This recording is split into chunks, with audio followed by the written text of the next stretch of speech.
Okay, anyway, good afternoon and evening to all our friends right here. Welcome down to Crypto Expo. And my name is Wendy, and today actually at this closing remark itself, we're going to share about this thing, which is actually a fireside chat. That's the reason why they are sitting so close. Because the ladies are here, the gentlemen are there. Okay, so being with us today right here, we actually have Xavier and also Aaron as well. That's actually from their very established company. So I myself as an independent personnel that's doing consulting and training and all that as well. So we have seen a lot of things in the crypto space, especially right now, things like the crypto turmoil and of course all the winter period that we're having. But we just wanted you to actually dive into this new area where we talk about things like Metaverse and how digital philanthropy can help, and of course can deep dive into the NFT space and Metaverse. So without further ado, I would like to actually have Xavier first to introduce yourself. Yeah. Hello, hi, can you hear me? Hi, good afternoon everyone. My name is Xavier and we're representing the company Web3re Technology. So we are a blockchain as a service company, and for the last year we've been working on launching our own Metaverse, and it will be the first social purpose Metaverse, I would say, and we're really keen to share some of this with you guys today. Great, okay, thank you. And how about Aaron? Hi guys, so good afternoon everyone, and thank you for having me here. I'm Aaron, the current head of marketing for Clayton Foundation. So we are the blockchain arm of Kakao. So in case none of you are familiar with Kakao, we are the #1 company in South Korea. The most famous application would be Kakao Chat. Of course, they have more than 100 subsidiaries ranging from Kakao Bank, Kakao Pay, and the last I heard, there was even a Kakao Hairdresser franchise. So Klaytn is the blockchain arm of Kakao, and in 2021, we decided to expand globally and we relocated our headquarters in Singapore. From then till now, we have accelerated our growth and our focus will be on Metaverse. So most people ask us then, what is the main difference between Klaytn and other blockchains? I think having seen like what Wendy has mentioned, Terra decided to take a hiatus. Technically now we are the #1 leading blockchain in Asia, and due to the fact of our Kakao heritage, it adds an additional layer of credibility and trust when we are discussing with corporates in regards to entering into the Web3 space. So some of the conglomerates that we have partnered with includes Salim Group, GMO from Japan, and One Entertainment from Thailand. So thank you for having me here and look forward to enjoying this session. Thank you. Okay, can we give them a big round of applause? Okay, all right. You know what? Having a clap, right, sometimes will be good because then you will not fall asleep, right, and pay attention to our session. So anyway, actually, before we kickstart the questioning, right, just wanted to have a raise of hand or show of hands. Any one of you know what is this term called digital philanthropy? No one? Okay, what if I say that if you know the answer and the organizer gonna sponsor you a BMW toy car. Okay, anyway, so with that, actually philanthropy is a way that we do donations and pledging, but right now we're talking about digital philanthropy. So right now, before we actually deep dive into digital philanthropy, I understand that Xavier, you're currently running Goya as a platform, right? And in the past, you used to actually lead the Bill Clinton Foundation as well. Would you mind to share with us more about the Bill Clinton in the traditional way of philanthropy versus what Goya is doing for digital philanthropy? So maybe indeed, like just as a quick introduction, so I've been in the healthcare industry for probably 20 years, and of which 15 I've been overseas from Singapore, mostly working with international and global health agencies and NGOs. And in the time that I've been overseas, I lived and worked in about 8 countries, mostly working with charities and different foundations at different levels. So indeed, one of my past experiences is working with the Clinton Health Access Initiative through the Clinton Foundation. And there's a couple of, I guess, depending on how much you want to know, but in essence, I think part of the operating model is to be able to work with governments to establish sustainable health programs. So a big part of the effort that I was involved in was in HIV, TB, and malaria. So we do everything from improving the efficiency of procurement and supply chain of key commodities to looking at scaling up testing and treatment for patients who need medications in this case. Yeah. So that was the traditional way where you just go to approach like companies and all that for fundraising and stuff, right? So in Goya itself, how is digital philanthropy gonna be like? Yeah, I think for me in particular, obviously I have a passion for public health and, to do good. And so I think over the last 1 year or so, together with a few, business partners, we begin to realize the benefits of blockchain for good, I would say, I think in a nutshell. And so when you look at what's really more matured, it's really in the US at this point in terms of crypto donation and philanthropy. And so part of the key drivers, I would think, is the fact that, you're able to, let's say, have no capital tax gains. And this is somewhat, I think, an interesting area that we're watching in Asia. Obviously, Singapore being somewhat the forefront of this, I think, that we see the opportunity again for companies and traditional donors to actually contribute using crypto. The second part is, I think, when you think about the governance that blockchain offers, full transparency to some extent, and that is what I think is going to be very interesting for attracting a new, wave of crypto-savvy communities and donors that will start at a much younger age. And that with blockchain, you are able to, really track where the money is and where the money flows. And what is important is to be able to show that link between the donor to the beneficiaries. And so what we're trying to do at Goya is to essentially, in a nutshell, offer sort of real-world use cases that, we understand some of the pain points and challenges that organizations in the charity or non-governmental sector are facing.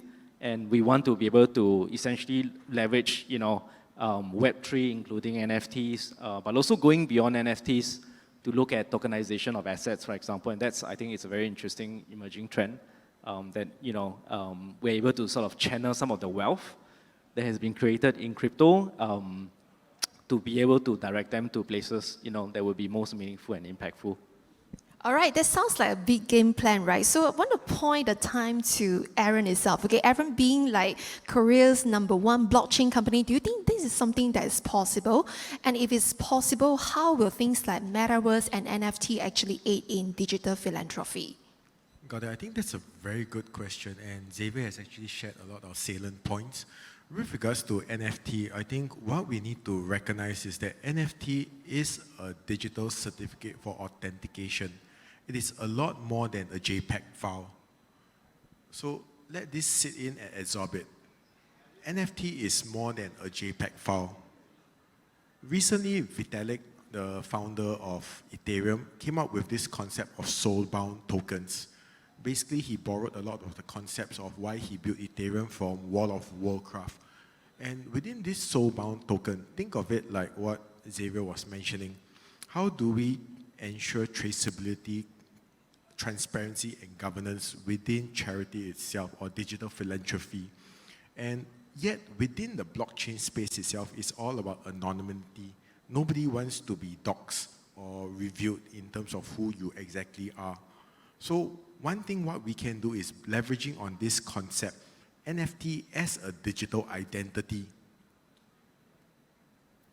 And within this digital identity, depending on your behavior within the metaverse itself, be it in terms of donations, be it in terms of your contribution to the ecosystem or within a DAO environment, there lies whereby maybe you can get like your Facebook like a thumbs up or maybe a thumbs down.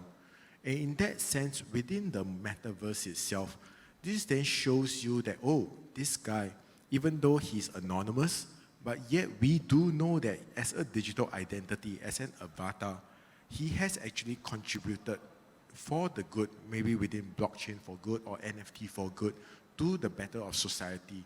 And I think that is the real evolution. And I think the main thing then is how then do we keep engaging the younger generation? Because we do recognize that the metaverse and NFT definitely is not for all, specifically like my grandmother.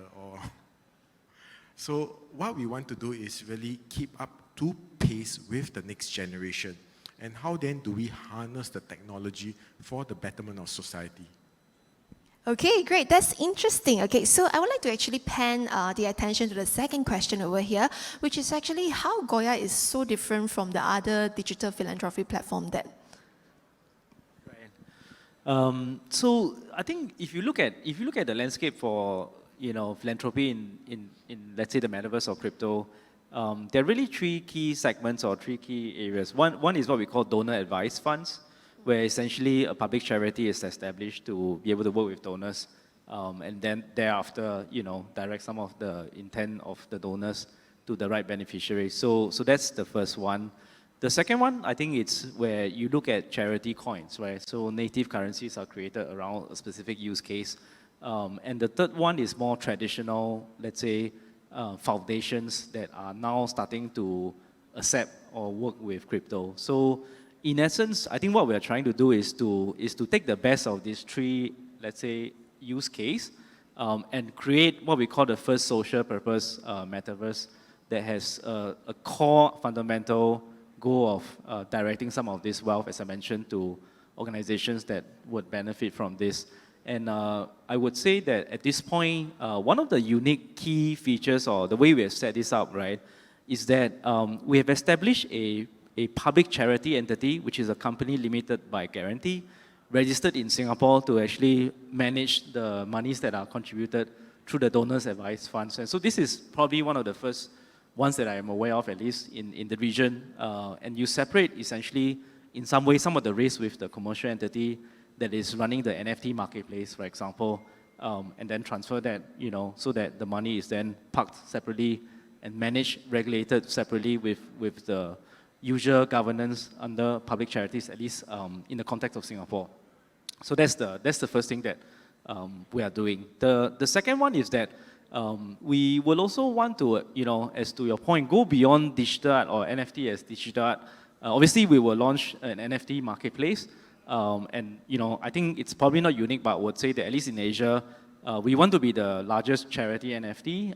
It's somewhat also unique in the sense that we don't see this as an OpenSea concept or a public marketplace, but rather a much more curated, closed marketplace.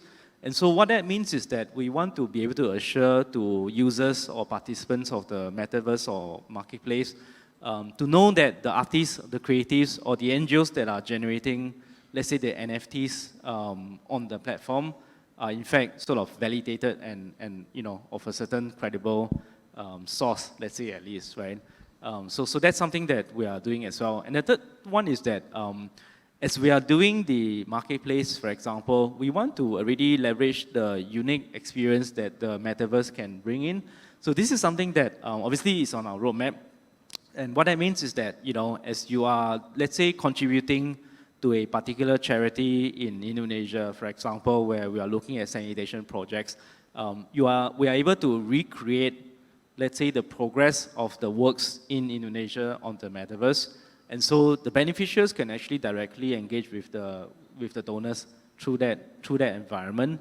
And there are actually quite a lot of very interesting use cases that I'm seeing in the crypto philanthropy space, where I mentioned, for example, this idea of tokenization of assets and how you are able to, almost democratize the way, some of these local NGOs who will otherwise have to raise awareness at a much smaller scale to a sort of global audience to some extent, right? And then to be able to offer that certificate of authenticity or ownership of some of the things that they are creating. For example, we're working with mangrove farmers in Indonesia, and they're trying to find a way whereby they're able to monetize off the work that they're doing, and eventually, we're looking at how that even translates to carbon credits, for example. So there's a lot of very interesting, I think, use cases that we're trying to focus on beyond the marketplace, and that's what I feel, at least, we are pretty confident that the next wave of companies like in this space will have to be very much based on actual use case, and then leveraging the best of the technology to expand the reach, or in this case, to raise more money. All right, so seems like a very, very big plan. And right now, actually, I would like to throw the ball to Klaytn, itself. What do you think that about what he has mentioned just now? And is this something that is possible? I know that NFT, we are talking about marketplace and stuff like that. So is that something that is really possible to build on a L1 chain like Klaytn and all? Yeah. Well, to be honest, I think that is very, very possible. And from a Klaytn Foundation perspective, we are very supportive of this. Because ultimately, I think the whole genesis of why Bitcoin was created is really for the people and for the benefit of the masses. And what Xavier shared in terms of how NFT or blockchain can be used for philanthropy is really exciting. I think within the Asia space itself, there have been a few organizations that have tried to use NFTs for charity. But I think the use case or the utility of it has been really more of an auction base or within a DAO base. But how can we further explore and expand the intrinsic value and use cases within it? What would be the main utility? So I think within the Asia space itself, there has been blockchain for good within Singapore space, NFT for good in Hong Kong, and there have even been a couple of DAOs where it's been created specifically for specific causes, like maybe endangered animals or maybe even for children causes. But what really resonates with me when Xavier mentioned is that how then do we expand it to be able to be all-encompassing and to have a champion that drives it really takes a lot of purpose-driven and self-sacrificial. So definitely kudos off to Xavier for that. Cool. All right. So just in case you guys are not aware, right, whatever things that they say, I can tell you that is 100% from their heart. You know why? Because we have zero rehearsal and we just gotten a question like 5 minutes ago. All right. Okay. So the next thing, right, I actually understand that the team is also attempting to work with government parties and all that. And I also understand from Web3re itself, you actually have one of your founder that is actually part of Asia Blockchain Association.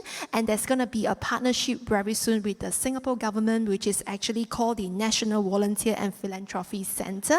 So just wanted to know, right, is this a registered company like what you mentioned just now? Yes. And how do we administer it? Because a lot of people are saying that when we do donations, we're not even sure how much money really goes to the beneficiary. So how do you come in with the blockchain technology to kind of emphasize and identify and, of course, give a significant identification towards your donors and volunteers? Yeah, so I think, I guess there are two parts to it, right? So the fundraising part, as I mentioned, will be kind of maybe more the traditional setup. And that's where the NFT and sort of, you know, the DAO aspect of selection of the projects to be funded will be made. Now, then the second part is where we transition to a more traditional donor advised funds mechanism whereby the contributions that have been collected or pulled from the NFT piece will then be transferred to the public charity entity, which I mentioned will be a separate CLG in the context of Singapore. So what that means is that then we will be regulated by the the Commission of Charities in Singapore. And in order for you to register and manage that, then there is the usual due diligence of having a board of directors, which we have. And that's where the partnership with the National Volunteer and Philanthropic Center in Singapore, I think, adds weight to the credibility and sort of the thought process of making sure that that's done in the highest integrity possible. And so that's kind of really how we are doing it. And as I mentioned, one of the things that I don't think is unique, but I think we're trying to really maximize the monies that's raised for charity, which is where every transaction is essentially on the so-called Goya Metaverse will have a contribution to a pooled fund, and that's the pooled fund which will then, as I mentioned, transition to the public charity. So the goal that we have is to be able to allocate up to $1 million a year to charitable projects, and those charitable projects will be voted by the community via DAO sort of utility token. Great. All right. So to end off, just a last feedback from Clayton's side. So just wanted to know, right, since we talk about things like Metaverse, where people will be like no longer interacting, face to face, but in a very full digital world, how will you envision Goya's, technologies and plus also the interaction part? So for an example, in the traditional way, when we want to do charity, we first have to fly to maybe like the rural area or the villages to kind of do some, good things for them. Can we transfer this entire thing to the Metaverse itself? Well, I think for those of you who have watched lots of sci-fi movies, I think that will be the dream and that will be the vision that we hope to achieve. One thing that I came across recently as I was doing some reading, it was this vision of the metaverse. So in a very simple case, for example, like if your car broke down and the engineer was far away and you are in a rural area, would you be able then, and what would you have to do to be able to get out of that situation? So simply, if there is a metaverse, all you need to do is maybe put on a VR headset, enter into the metaverse and then connect with your mechanic. And within the technology that is available, one thing we need to recognize is the metaverse itself is comprises of a lot of different technologies, not only VR, AR, and even IoT. And within that space then, are we able to replicate sort of like the car damage to then let the mechanic on the spot be able to view it within the metaverse environment and provide advisory on how to fix your car and then after that get out of it.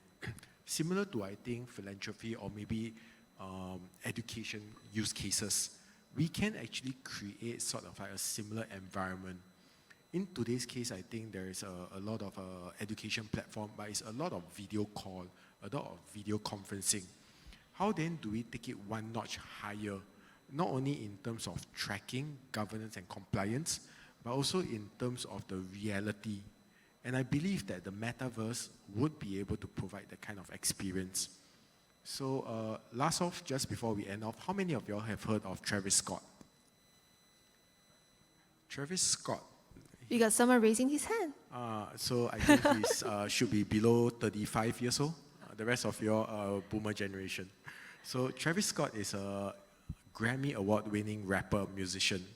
So recently he held a concert in the Metaverse Fortnite. And within 10 minutes of his concert, he actually managed to earn 20 million in merchandise sales. Just imagine, 20 million. Compare that as a benchmark to a physical concert that he hosts. For every physical concert, he only earns 1.5 million. Quite sad, right? If we were to transport this to a philanthropic use case and an education use case, what would be the possibilities that we can actually bring to the betterment of society? And from Clayton's foundation perspective, that is what we hope to achieve. Not only using NFTs as JPEG, but we are also working with various organizations from the World Bank to other corporates to be able to explore utility within the carbon credit space, philanthropy case, and also even supply chain management. So I think the future is for all of us to look forward to and definitely excited about. All right, okay, so that's a very interesting and also a lot of very informative stuff given by two of our guests right here. And of course, we actually have come to the end for our program. If you'd like to always visit us, what you can do is just to go over to our booth right next door. Actually, there's a Bybit lounge itself. So there's only one lounge in the hall. Feel free to go over there and speak to any of our friends right there. And Asia Blockchain Association will be here for the next 2 days. And right now, I would like to once again, everyone, please give your hands and thank you, Aaron and Xavier. And we are signing off. Thank you.